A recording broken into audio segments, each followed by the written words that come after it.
Pease pudding hot, pease pudding cold, pease pudding in the pot, 9 days old.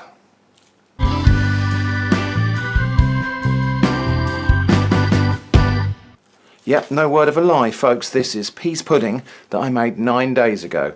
I didn't really do this on purpose. I actually made some pease pudding hot, and I'd already tried pease pudding cold in Weird Stuff in a Can. Links to both of those videos will be in the video description down there. But I actually had some left over, and this has been in the fridge for exactly 9 days. So, well, after it had been there about 4 days, I suddenly thought, hang on a minute, there's a verse in that rhyme I need to try out. Now, I had no particular reason to think that 9-day-old pease pudding will be anything particularly special.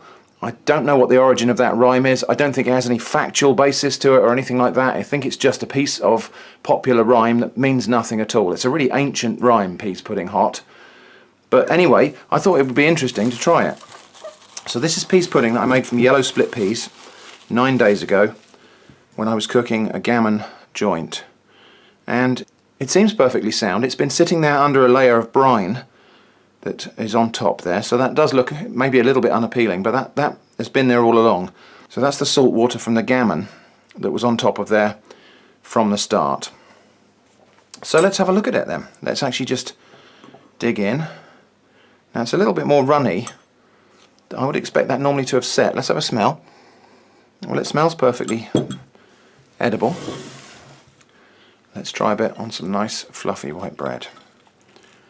I'll maybe tear that in half so I can get in there.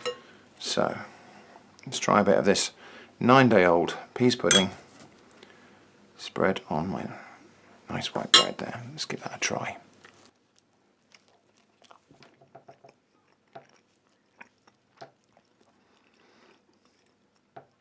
Yeah, well, I don't think that particularly tastes any different to the way it would have tasted the day after it was made.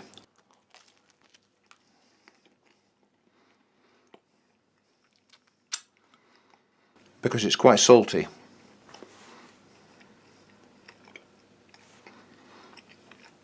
So yeah, that's just essentially pease pudding cold, although interestingly it's got a rather more gloopy texture, almost as if it's started to ferment or digest itself. So the pease pudding rhyme, pease pudding hot, is hundreds of years old. In fact, the origin of it is completely unknown. So it's unknown whether it ever had any kind of meaning or anything other than just being a child's rhyme. The earliest recorded version of it is in fact a riddle, but not a very interesting one. I'll place links in the video description in case you want to research that further yourself. So there we go. I was only really trying that for the sake of completeness, but now I have tried pease pudding hot, pease pudding cold, and pease pudding in the pot, 9 days old. Thanks for watching, and I hope to see you again soon.